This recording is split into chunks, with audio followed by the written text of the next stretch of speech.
गुलाब के फूल का बेटा एक दुष्ट जादूगरनी थी। उसके घर के सामने एक बड़ा सा बाग था।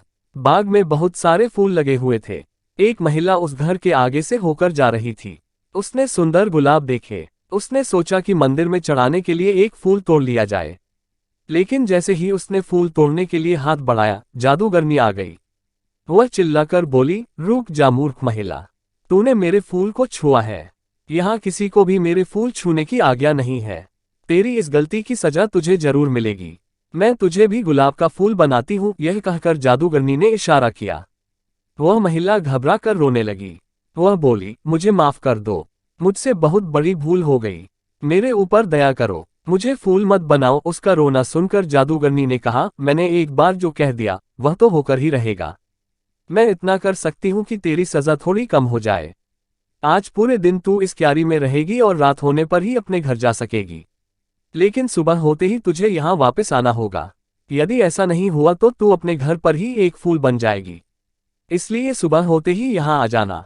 हाँ, अगर तुझे किसी ने यहाँ के फूलों में से पहचान लिया तो मेरा जादू टूट जाएगा और तू हमेशा के लिए जा सकेगी। जादूगरनी के इतना कहते ही वह महिला गुलाब का फूल बनकर एक पौधे से जुड़ गई।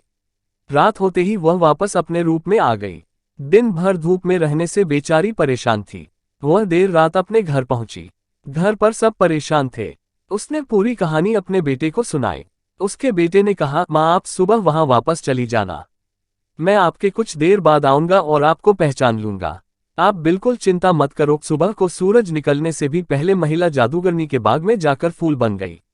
तभी उसका बेटा वहां आया। उसने देखा वहां गुलाब के बहुत सारे पौधे थे। उन पौधों पर सैकड़ों फूल लगे हुए थे। उसने एक एक फूल को ध्यान से देखना शुरू किया। काफी सारे फूल देखने के बाद उसने एक फूल चुना और बोला, यही मेरी माँ है। इतना कहते ही उसकी माँ पर किया गया जादू टूट गया। वह अपने रूप में वापस आ गई। खुशी में उसने अपने बेटे को गले से लगा लिया। उसने बेटे से पूछा, एक बात बता बेटा, तूने मुझे पहचाना कैसे? बेटे ने कहा, सीधी बात है माँ, जितने भी फूल रात भर यहाँ रहे उन सभी पर ओस की बूंदें थीं। लेकिन आप तो रात को घर पर थीं, इसलिए आप बिल्कुल सूखी हुई थीं। मैंने आपको आसानी से पहचान लिया। अपने बेटे की बुद्धिमानी देखकर माँ को बहुत खुशी हुई। जादूगरनी ने जब माँ और बेटे का प्यार देखा तो उसको इतना अच्छा लगा कि उसने सबको परेशान करना छोड़ दिया।